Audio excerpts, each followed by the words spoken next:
G'day guys, and today I'm going to review the game which is between Adelaide and Geelong, and need I say any more with the scoreboard right there. The Crows getting the job done by 12 points. Massive upset. I think the Cats were 4-1 favourite to win, $1.25. To get the job done, and they were nothing short of pathetic. So, I'll be lashing into the Cats, no doubt, and keen to have footy back, but not keen for playing like crap. I will give credit to the Crows where it's due, but we allowed them to play that way.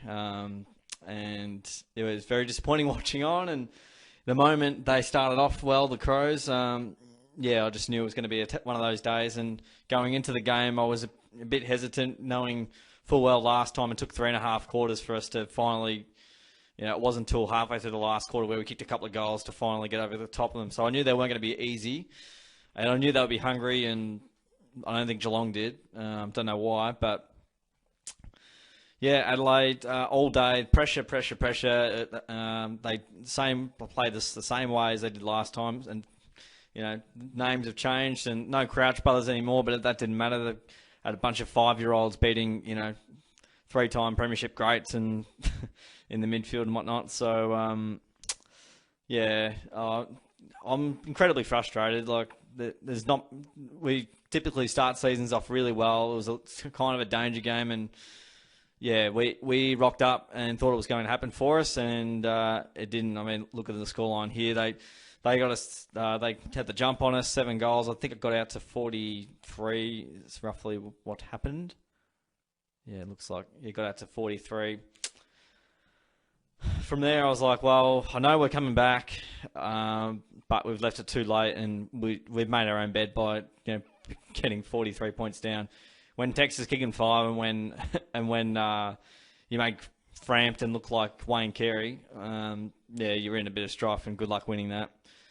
Laird obviously tore up, but we gave them way too much time, way too much space. We got smashed in the midfield. We got bolstered out of there, and the Crows had too much time and space. We had the Cats plays, leading to, Crows plays all day. They had time and space.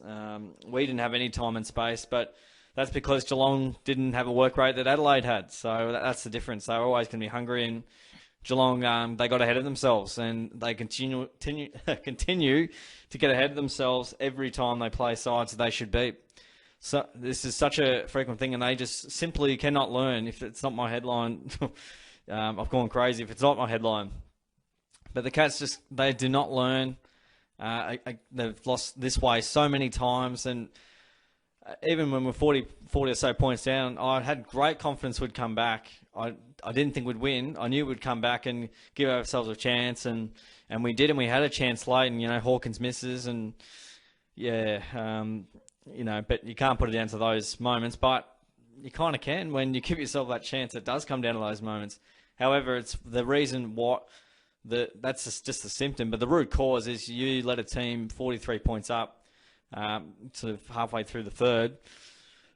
What do you expect? So it's a pretty rare thing to come back from there, and you can't be relying on that.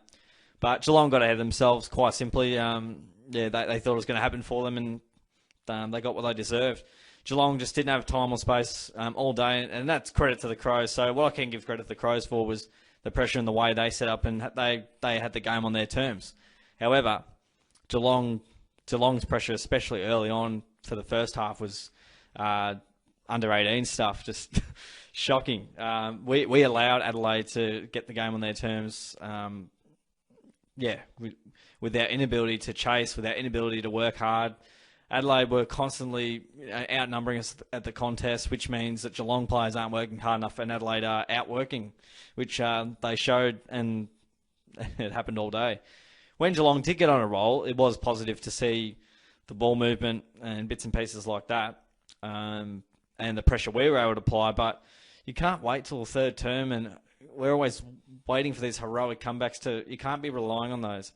Teams are too good now, and I just know Scotty's going to be at the press conference saying, the question will be, so the 18th place team last year, or I think they finished up with a wooden spoon, but it sounds like they did. the 18th place team defeated you were in the grand final last year, and Chris would be like, yeah, well, the competition is just really even, and if you don't play your best each week, you might not take home the 4 points, and he'll get away with it, and it'll be swept under the carpet. But seriously, this has been going on for too long. I imagine we'll respond next week, but why do we have to keep waiting to respond?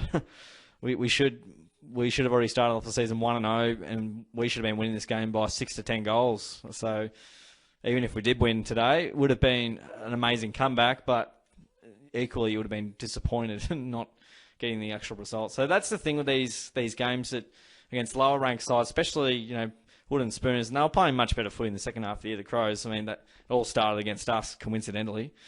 There you go. But we have more of the footy.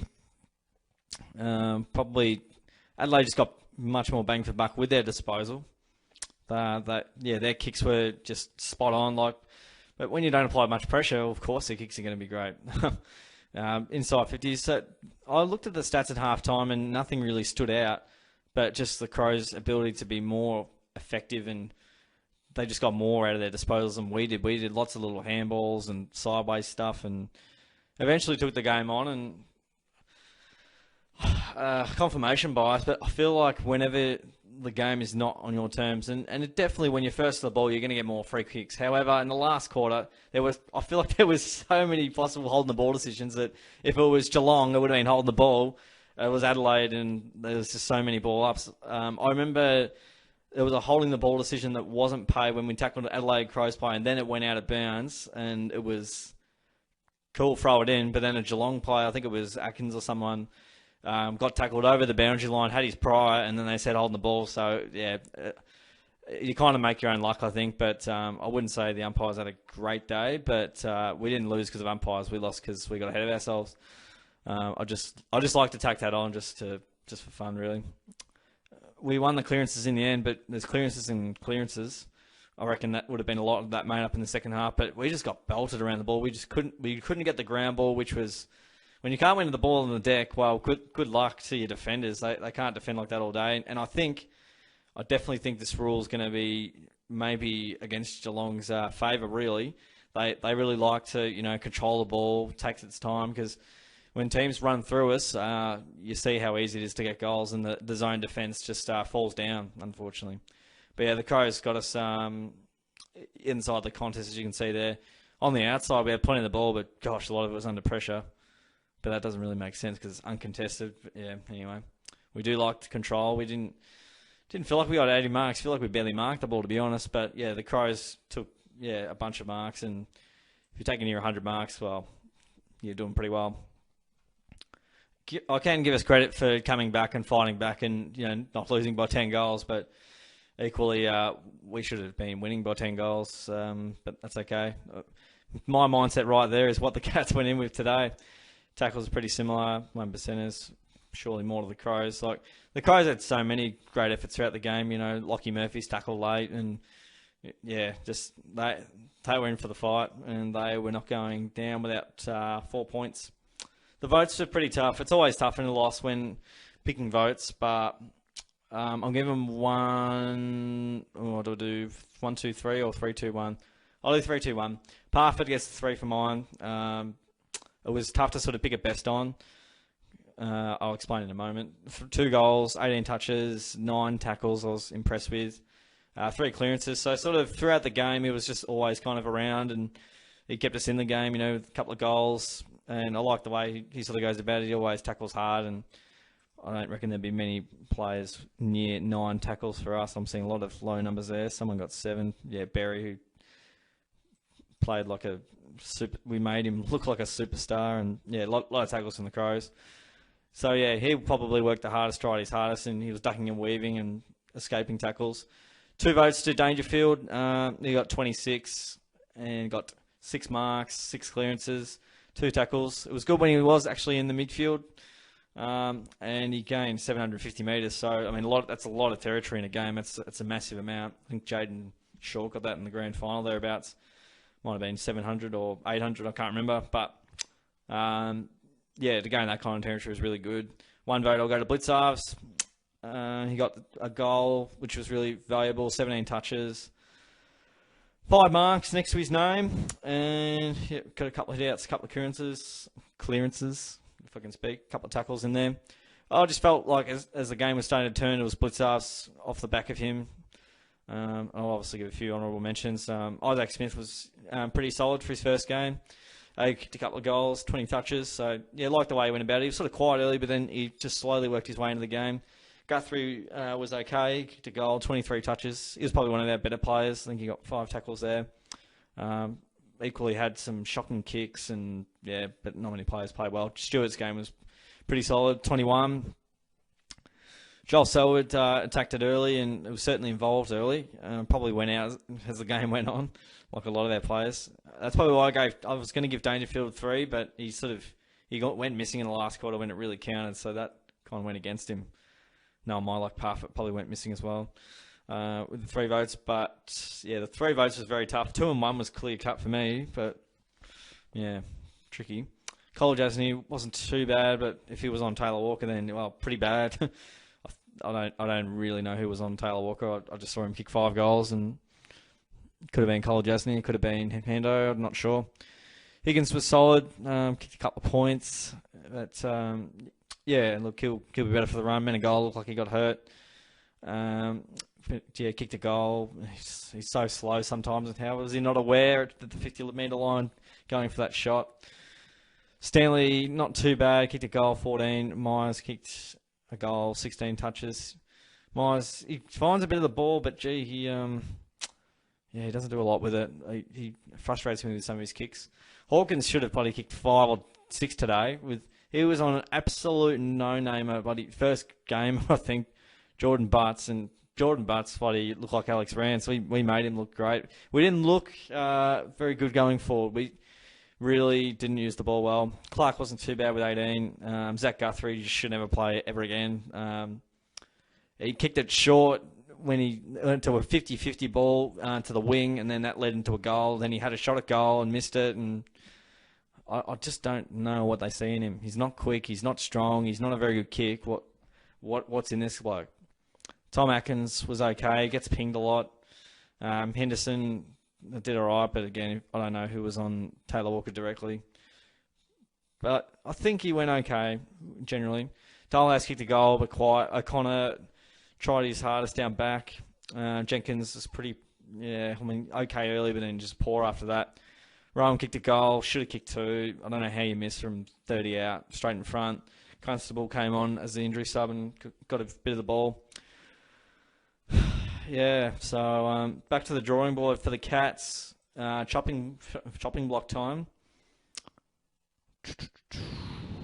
Yeah, there's a few players. Buse turns the ball over a lot. I'd be tempted to give Henry go over Buse because Henry can play tall and small, I'm pretty sure. Dalhouse should go out the side.